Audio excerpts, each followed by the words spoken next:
What is Metzler paradox? Metzler paradox is an exceptional case of the Stolper-Samuelson theorem.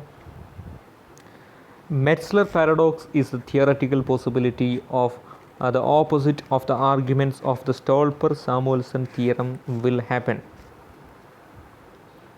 This was the observation made by Lloyd Metzler, an American economist, on the arguments of the Stolper-Samuelson theorem. So let's look Metzler paradox in this video as an exception to the Stolper-Samuelson theorem. Welcome to the video. Let's have a brief look at the backdrop of Metzler paradox. Metzler paradox, as I said, is an exceptional case of the Stolper-Samuelson theorem. And what is Stolper-Samuelson theorem? According to the Stolper-Samuelson theorem, real return of the nation's scarce factor will rise with tariff imposition. For example, when United States impose tariff on textiles commodities import from India, then textile price in the United States will increase, real wage in the United States will increase, as well as United States starts producing more textile commodities. As textile commodities is a labor intensive commodity, labor is a scarce factor in the United States, demand for labor increases, price of labor increases as well in the United States. That means tariff imposition leads to increase in real return of the scarce factor. This is Stolper-Samuelson theorem. Lloyd Metzler, however, made some theoretical observations on this argument of Stolper-Samuelson theorem and published an article in 1949. Then what is Metzler paradox?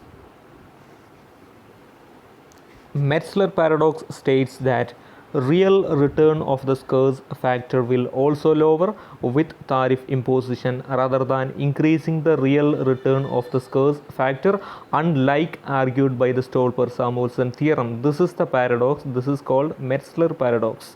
For example, real wage rate in the United States will lower after tariff imposition by the United States on the labor intensive commodities being imported from India. Similarly, real return on capital, which is a scarce factor in India, will lower when India imposes tariff on capital intensive commodity. Unlike argued by Stolper-Samuelson theorem, Lloyd Metzler found a possibility for the reverse will happen, reverse of the opposite of the arguments of Stolper-Samuelson theorem. So this is Metzler paradox.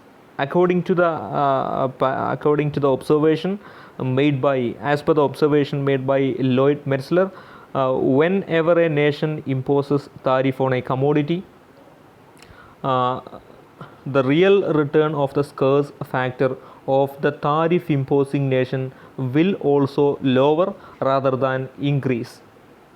So this is the paradox. So why this observation made by Lloyd Metzler in 1949 is called a paradox? This is called a paradox because this is opposite of the usual characteristic.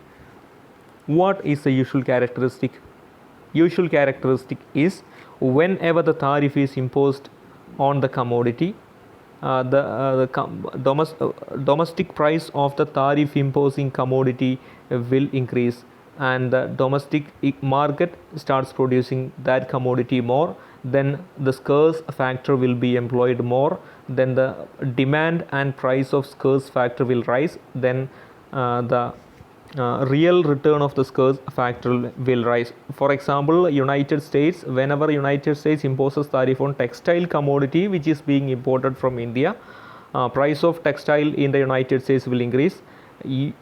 Textile producers of the United States starts producing more textile commodities in the United States, looking at higher prices they are getting after tariff imposition of that commodity. Then employment of scarce factor labor in the United States will increase, price of labor increases, then real wage rate, that means real return of the scarce factor will increase, after tariff imposition. This is the usual characteristic as argued by the Stolper-Samuelson theorem, but Lloyd found a theoretical possibility for the reverse will happen. That means real return of the scarce factor will not increase, it will rather decrease after tariff imposition. This is called the Metzler paradox. Then why does Metzler paradox exist? Metzler paradox is a possibility found by Lloyd Metzler, as tariff imposition will not lead to increase in return of the scarce factor, it will rather leads to decrease in the real return of the scarce factor. This will happen because the import demand of the tariff imposing nation is inelastic. Then when the elasticity is less, when the import elasticity of a commodity is less in tariff imposing nation, the tariff imposing nation will remain purchase more and more commodities that are being imported from another nation. Then what will happen? Price will shoot up with tariff imposition, and demand will not fall for the domestic for the importing commodity even after tariff imposition. Then the reverse will happen. Then the domestic production is not increasing, employment of scarce factor is not increasing, but the domestic price of the tariff imposing commodity will increase in the tariff imposing nation. For example, when the United States imposes tariff on textile commodity which is being imported from India, suppose import elasticity of the United States of textile commodity is inelastic. That means even if the United States is imposing tariff on textile commodities import from India, the domestic price of textile commodity will increase in the United States, but they will not reduce the demand, they will not reduce the purchase.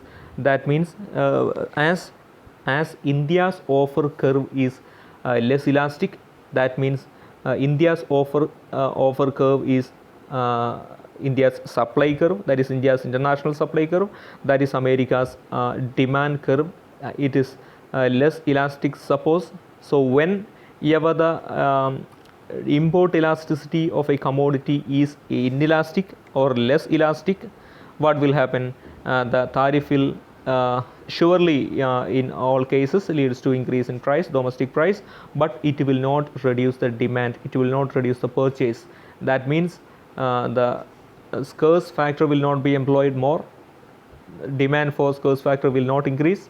That means the price of scarce factor will not increase, it will rather reduce as more and more commodities are purchased even at higher prices in the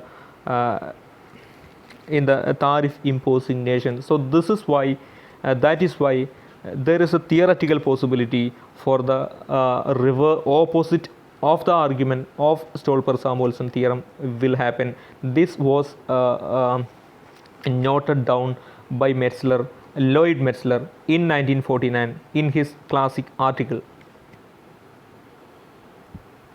So why tariff alone could not protect the domestic industries? The tariff is mainly imposed by the nations to protect their domestic industries. Tariff imposition only for collecting revenue is a rare case. Tariff imposition is primarily to protect domestic industries, but tariff alone could not protect the domestic industries in most cases. It has many reasons. Let's have a brief look at those reasons. First one is lack of technical knowledge, without which the nation cannot increase the production in an efficient manner.